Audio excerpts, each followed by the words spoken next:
All thanks to Fitness Line Down.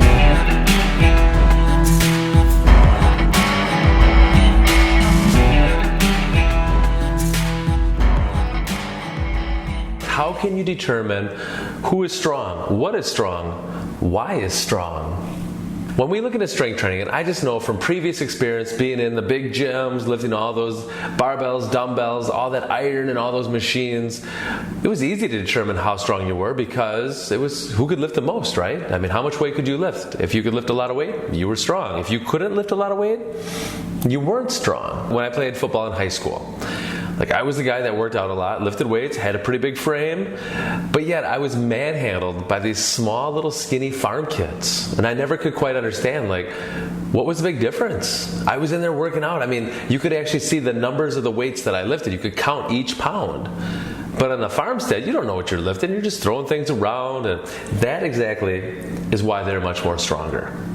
Because when you're working in that kind of manual labor, you're working with all these different, what we call planes of motion, right? We have our sagittal plane, which is us going forward and backwards, up and down.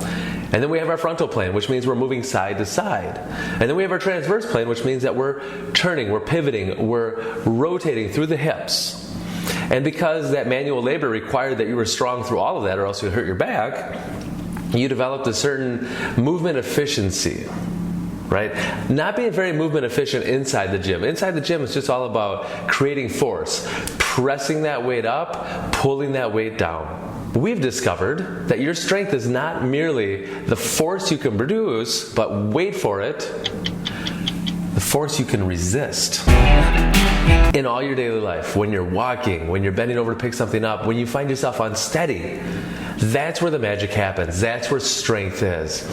And building strength for us is just that movement efficiency, building up your movement vocabulary. See, when you're inside the gym and all you do is train in the sagittal plane, going front and back, up and down, it doesn't give you a lot of benefit. You don't really learn a lot of movement language, if you will. Just think about it. If all you spoke was English, you're kind of limited. But if all of a sudden now I can start moving in a frontal plane movement, if I can start moving into my transverse plane of movement, if I can start moving forward, but yet resisting frontal plane motion, which is also walking, I've expanded upon my movement vocabulary. I'm able to speak more languages, and I can get more bang for my buck.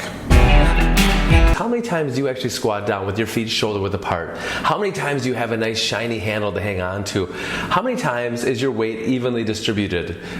Not a whole lot of times. And I know, especially as being a father of 3 very active children, that when I squat down to pick something up, I've got to be ready because those kids can tackle me at any moment.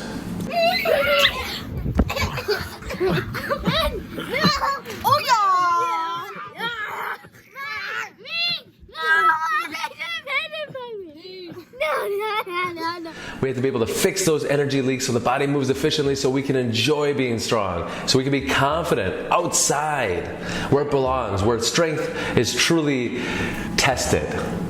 Right? That's what we're doing. We're training for that test. So when you're able to do these activities now outside of the gym and you're able to pass with those flying colors, hey, for me, that right there is strength training. That's what strong is all about. That's where you need to be. Strong. It's not just a body odor. You're welcome.